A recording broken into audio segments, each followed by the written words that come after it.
The Maldives, Kenny and I just had this conversation with someone we had dinner with. Everything is so expensive. There's not even one thing that's reasonably priced. So they like went to the pool to hang out for the day, and her cheeseburger was like $120 or something like that.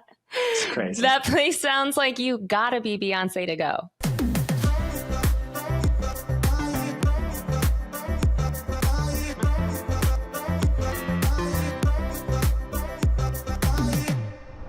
Hey everybody, welcome to Travel Nerds. You got Kenny and Connor Ann here today. Well, you have us every time. I don't even know why I said that. Who else would There be are here? no other guest hosts. Yeah. Wait, There's just never been us. actually we've had one guest host who's now our new CTO, which is kind of exciting, Jason Skipper.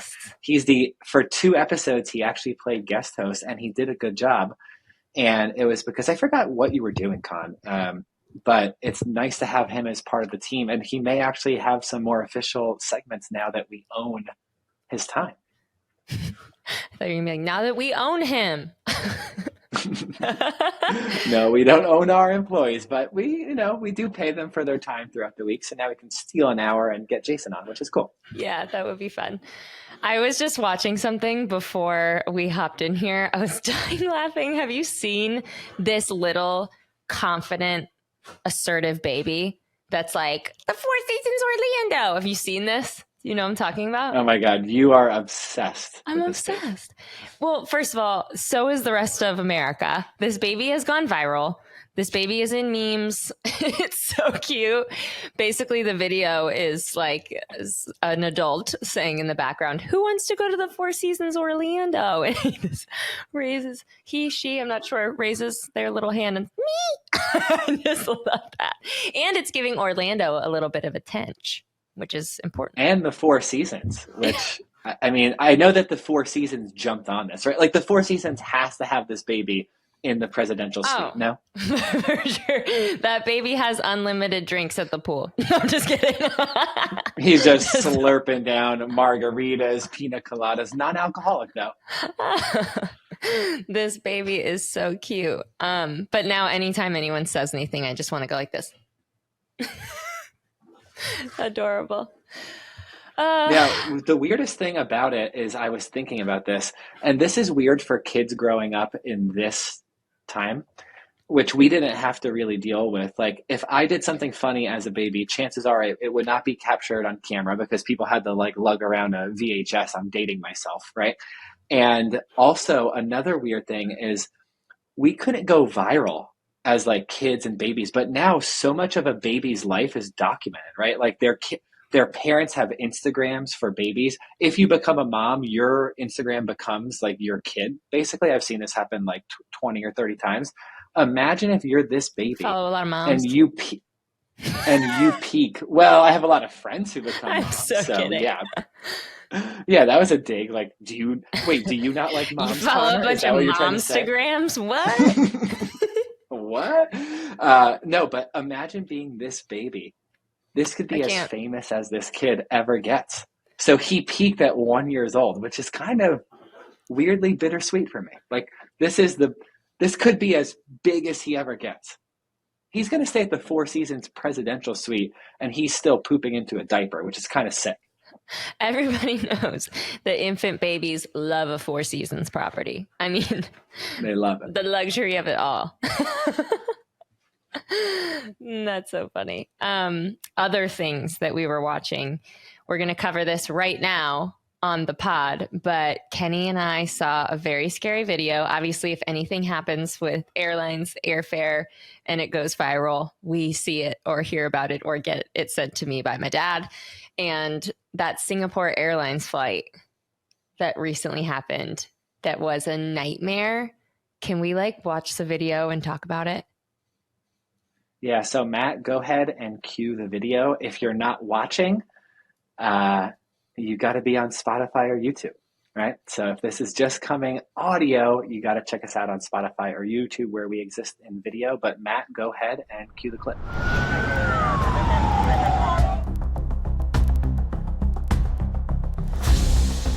Okay, so this was a flight that was heading from London to Singapore, and it hit severe turbulence on May 21st. Now, the really interesting thing, there's two interesting points. Number one, planes typically do not go down because of turbulence. It's actually extremely rare. These planes are battle tested to deal with this. So if you're ever on a flight, you can have the peace of mind that when it starts shaking and rocking and everyone's going nuts, most likely this is not the reason that you're going to go down. In fact, most plane crashes happen within moments of taking off or moments of landing. So rest assured, turbulence is not going to be the reason that you go down. With one caveat, and this Singapore Airlines flight was so turbulent that I believe there was 40 people were injured and one person actually died.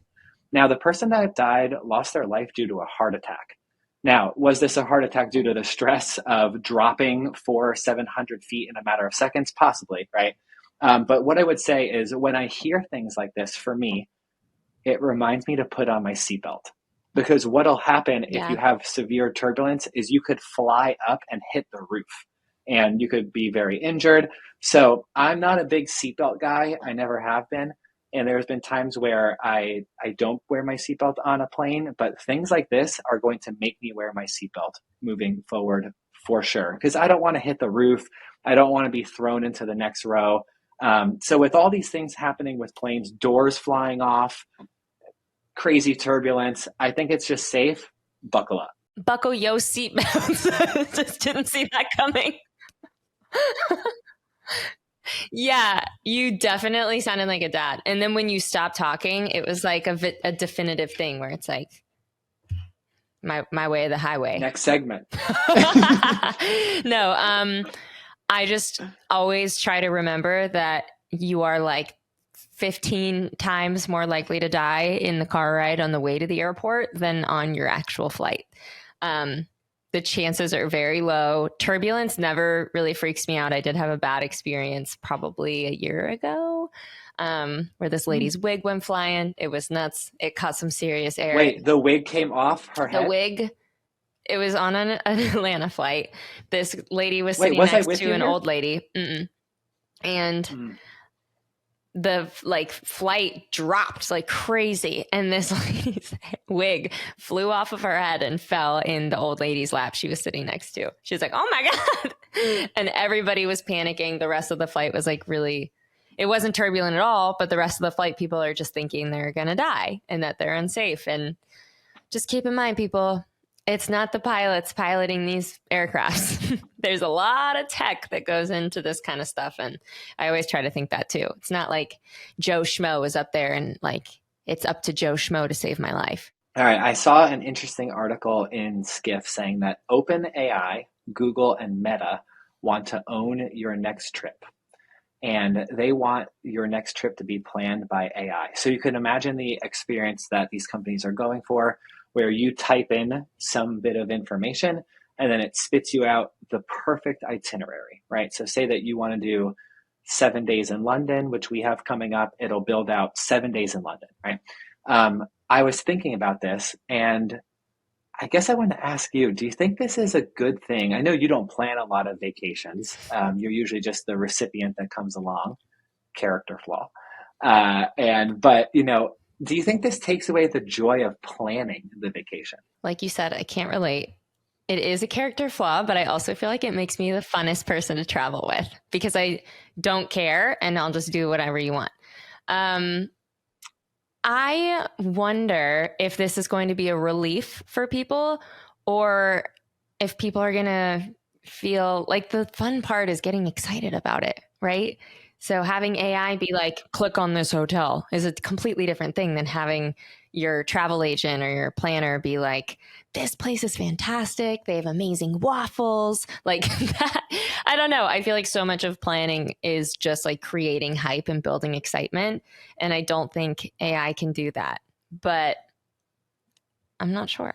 What do you think? I'm actually in the same camp as you, where I think there are some trips with some people, naming no names, that the planning cycles are actually more fun than the trip itself, right?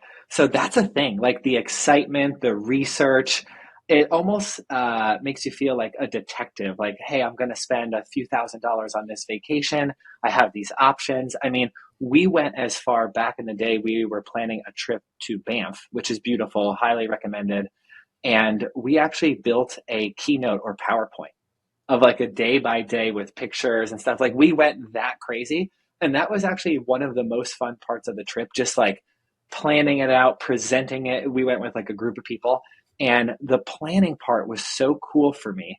And I actually enjoyed me myself. I enjoyed doing the research. I enjoyed dreaming of the possibilities, the inspiration of it all.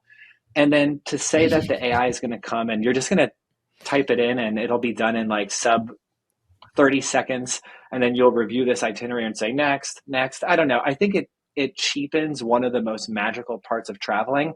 And I liken it to during the pandemic when we were all locked down, people were saying like the world has forever changed.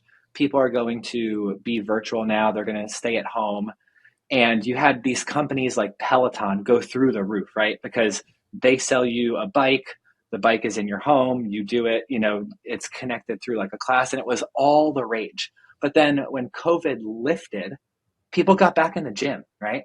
Because people want to be together just because they like that. I think that this falls in a similar camp where people like the planning, they like the research, they like the dreaming. And I think that this is one thing where technology doesn't step in and it doesn't solve the problem to make it faster, because no one's ever complaining like researching my vacation took too long. Now, does it take too long? Probably, but you never hear it as a complaint. So I think personally that this is one of those instances where technology is solving a problem that does not exist. But I could be wrong. You just said something so sweet. You were like dreaming of all the possibilities. It was like it's inspirational, Kenny. It was inspirational. Thanks. Yeah, I feel like administrative tasks, incredible. Hey, make this email sound more professional. Bam.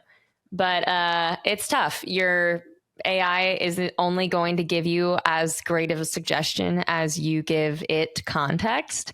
And if you don't say, I don't like being by the water, but I like being in the mountains, and I also like being close to breakfast plate. Like if you give it all of these things, then maybe, but it's mostly going off of the most popular things that it finds on the internet, right? So if you want to go to like a quaint little adorable town in the middle of the Carolinas, it might not be able to pull up all of the things that you need. And I just always recommend against planning a trip too hard. I feel like it always is going to change anyway. And you just got to like let the music take you where you want to go. But that's me. That's you go ham on the planning. And tell people where you begin. Do you begin with like hotel? Do you begin with restaurants? Like where, like, tell me. Yeah, usually when I plan a trip, it first starts with location. So like a good case example is me and Diva are going to we basically do like one giant trip each year. And we were talking about it. And this was like probably a month discussion. So this goes into the whole thing of like, it's fun to plan. And basically we shortlisted a few different things. So I gave her some choices and I was like, all right, Diva, we could do Japan, Singapore, overwater bungalow in the Maldives, or we could do Lake Como, Italy, and Swiss Alps. And then, so we were going back and forth with that for a little bit. Between all 6 of those, or 3 and 3 as one trip? 3 and 3. So like an Asia trip or a Europe trip, right? God.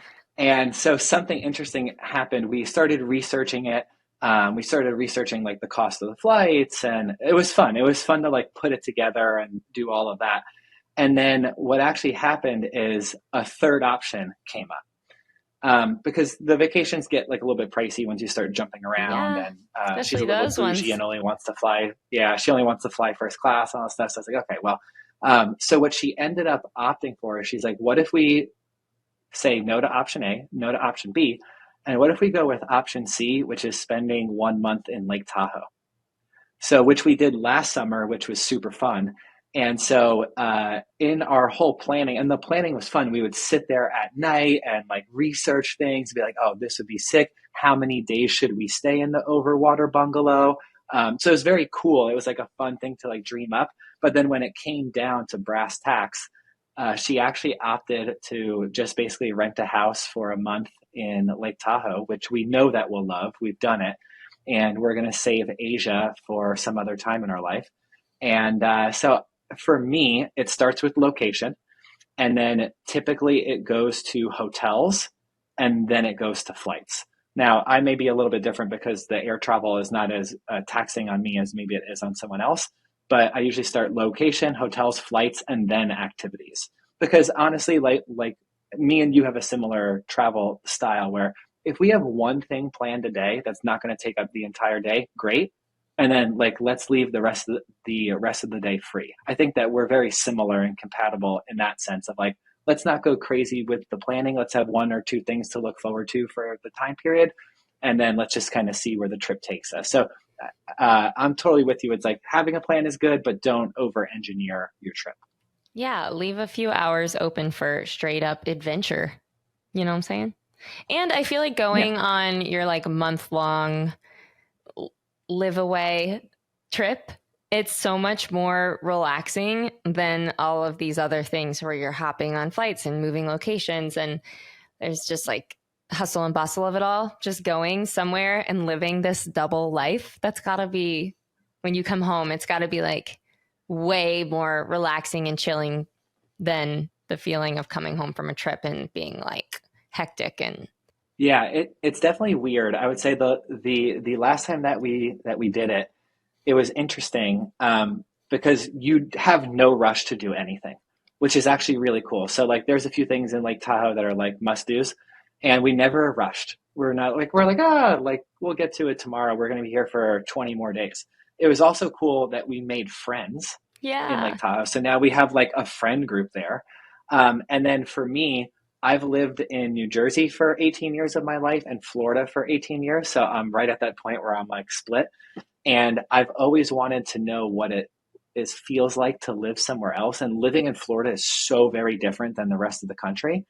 And so for this month, I get a taste of what it's like to live in California on Lake Tahoe, which is really cool. And then it kind of like lets me dip my toes in like another place in the country, another culture, without having to commit to it fully. And the place that we got for this time is really sick. So I'm very much looking forward to it. But I was a little bit upset that we didn't end up doing Japan, Singapore, Maldives. That's what I was rooting for. But those things will always be there, and we can get them on another year. The Maldives, I don't really know a lot about it, but Kenny and I just had this conversation with someone we had dinner with, and they were saying like everything is so expensive. There's not even one thing that's reasonably priced. So they like went to the pool to hang out for the day, and her cheeseburger was like $120 or something like that. It's crazy. That place sounds like you gotta be Beyonce to go. I don't know how I would ever, I'll probably never go, let's be honest, unless Oh my my God, fame stop. comes late in life, which it could. Oh my God. Talking about fame, you're about to be on a TV show. You have a movie coming out. You're one of the most famous salespeople in all of travel. I think you're going to be just fine. Yeah. I am a celeb from Travel Nerds, you guys. Thanks for listening. We are going to cut a few more short episodes for the next few weeks. So I think the pace of like the 15-minute to 20-minute length in episode is kind of nice. You guys can just listen while you do laundry or you're driving on the interstate. If you have any topic suggestions, feel free to email hello@travelnerds.co, follow us at Travel Nerds Pod, and have an amazing rest of your week. Later, nerds.